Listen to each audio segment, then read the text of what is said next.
এখানে কইল স্বামী স্বভাব হই মুহল এই উপায় কদিয়া এই উপায় কদিয়া প্রভু আর এনে কয় প্রভাবতীয়ে নিজের কৃপণ স্বামীক শুদ্ধ পথলে আনিবৰ বাবে দিনেই ৰাতিয়েই প্ৰভু নাৰায়ণক আৰাধনা কৰি আছিল আৰু এদিনাখন পূজা কৰি আছে তাই বিপৰেখা পাই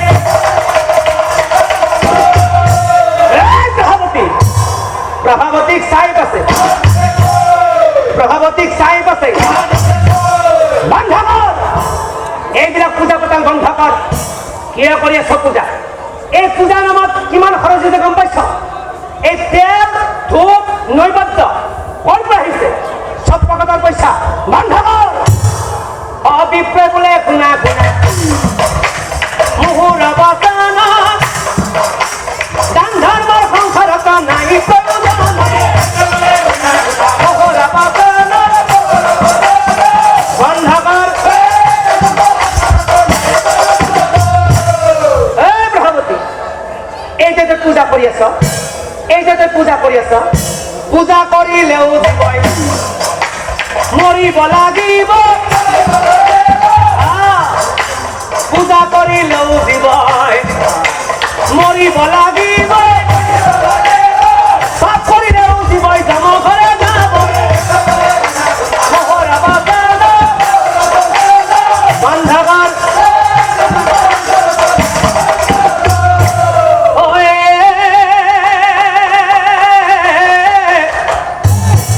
কথা শুনি প্ৰভু মৰ্ম হাত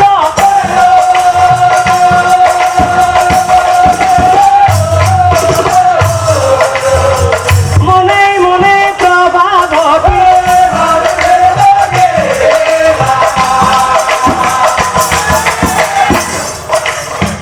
মনে মনে প্ৰভাৱতী হে দয়াময় তুমি দেখিছাই নহয়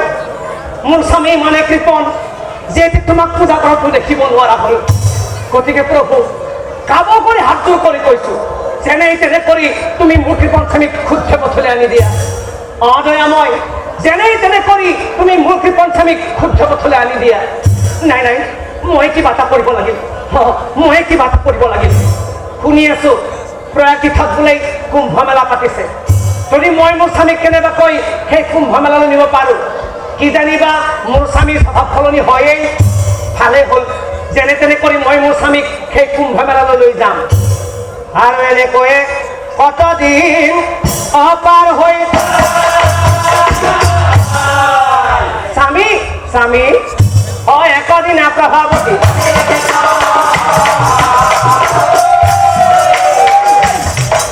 হয় একদিন প্ৰভাৱতী শুনা স্বামী মুহুৰাবা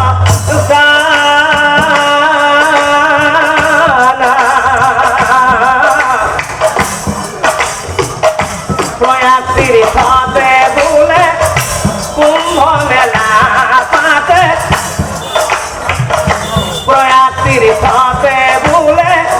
কুম্ভ মেলা পাতে যাও বলা আমি দুয়োজন শুনা স্বামী মুহুৰাবা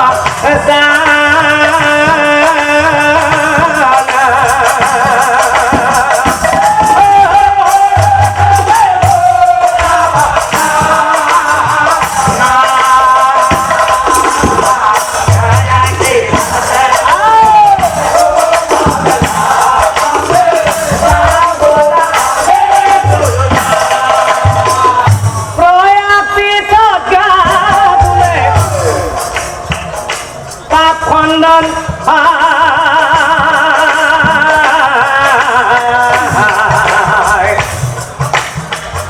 পৰকালে পৰকালে এই জীৱই বৈকুণ্ঠ স্থান পায় শুনা স্বামী মুহুৰাবা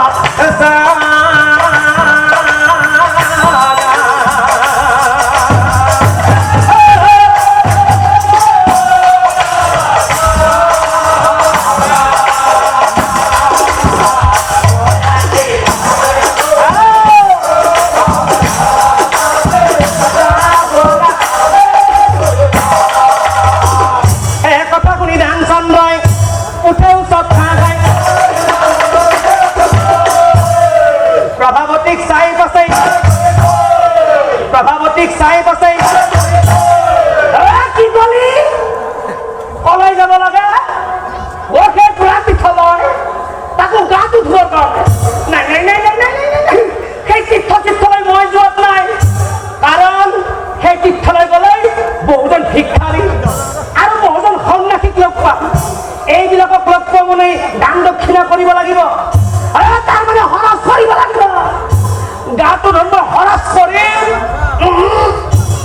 দান চন্দ্ৰ বোলে মই তীৰ্থত নাই দান চন্দ্ৰ বোলে মই তীৰ্থত নাই গাহে ধুব লাগে একেই পানী সেই তীৰ্থত যি পানী আছে আমাৰ বছৰি থকা পুখুৰী দিয়াকে পানী আছে গতিকে বাৰীৰ পিছত পুখুৰীত গা ধুম মই নাই নাই স্বামী हे प्रभावती बोले स्वामी आना हवना